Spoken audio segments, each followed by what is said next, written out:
మంగళగిరిని స్వచ్ఛతలో దేశంలో మొదటి స్థానంలో ఉండేలా తీర్చిదిద్దుతామన్నారు ఏపీ మంత్రి నారా లోకేష్. మంగళగిరి నియోజకవర్గం ఉండవల్లిలో మన ఇల్లు మన లోకేష్ కార్యక్రమం నిర్వహించారు. ఇందులో భాగంగా రాజమండ్రి గోవిందు సీతామహాలక్ష్మి దంపతులకు ఉండవల్లిలో తొలి శాశ్వత ఇంటి పట్టాను మంత్రి అందజేశారు. రాష్ట్రంలో జేసీబీ పాలన పోయి పేదలకు పట్టాలిచ్చే ప్రభుత్వం వచ్చిందని మంత్రి నారా లోకేష్ అన్నారు. కూటమి ప్రభుత్వం ఏర్పడిన 10 నెలల్లో మంగళగిరిలో తొలి పట్టాకు శ్రీకారం చుట్టామన్నారు. 3 దశల్లో అన్ని సమస్యలు పరిష్కారం చేసి తీరుతామని మంత్రి స్పష్టం చేశారు. ప్రాంతంలో నివసిస్తాం జరుగుతుంది. వాళ్ళందరూ కోరింది ఒకటే, మళ్ళీ మీరు వేరే ప్రాంతాల్లో మమ్మల్ని తరలిస్తే మళ్ళీ మేము అక్కడ ఇల్లు కట్టుకోవాలా, అంతేకాకుండా అక్కడికి వెళ్ళాలన్నా రావాలన్నా ఇబ్బంది పడుతున్నాం, మేము ఎక్కడ నివసిస్తున్నాం అదే రెగ్యులరైజ్ చేయండి మాకు అని పదే పదే వాళ్ళని కోరటం జరిగింది. నేను ఆనాడే చెప్పా, గౌరవంగా బట్టలు పెట్టి పట్టాలు ఇస్తానని హామీ ఇస్తాను జరిగింది.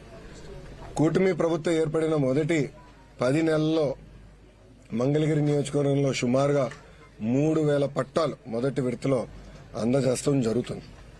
మీరందరూ ఒక్కసారి చూస్తే 2019 నుంచి నేను ఇక్కడ మంగళగిరిలో పోటీ చేశాను. 5300 ఓట్ల మెజారిటీతో ఓడిపోతాం జరిగింది. మొదటి రోజు బాధ కలిగింది, కానీ రెండో రోజు నుంచి నాకు కసి పెరిగింది. ఓడిపోయిన దగ్గరనే కష్టపడాలి, ప్రజల మనసు తిరిగి గెలుచుకోవాలి, ప్రజల కోసం అహర్నిశలు సేవ చేయాలి లక్ష్యంతో నేను పనిచేస్తాం జరిగింది. 2019 నుంచి 24 వరకు సొంత నిధులు ఖర్చు పెట్టి దాదాపు 26 సంక్షేమ అభివృద్ధి కార్యక్రమాలు మంగళగిరి ప్రజల కోసం నేను చేస్తాం జరిగింది.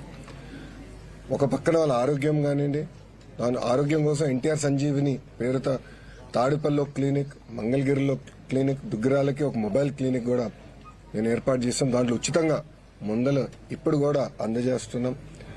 ఊర్లో ఎవరైనా పెళ్లి జరిగితే వాళ్ళకి బట్టలు పెట్టే బాధ్యత మేము తీసుకున్నాం.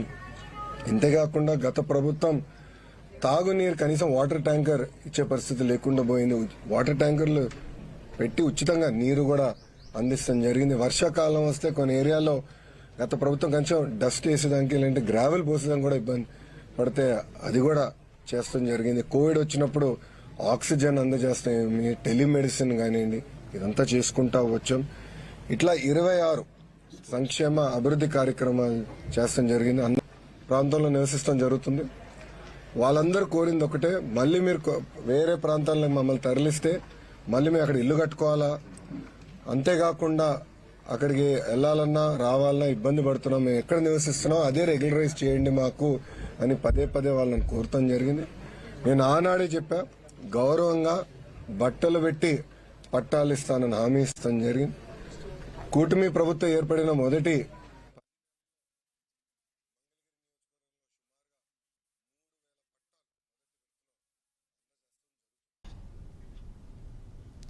రంగారెడ్డి జిల్లా యాచారం మండలం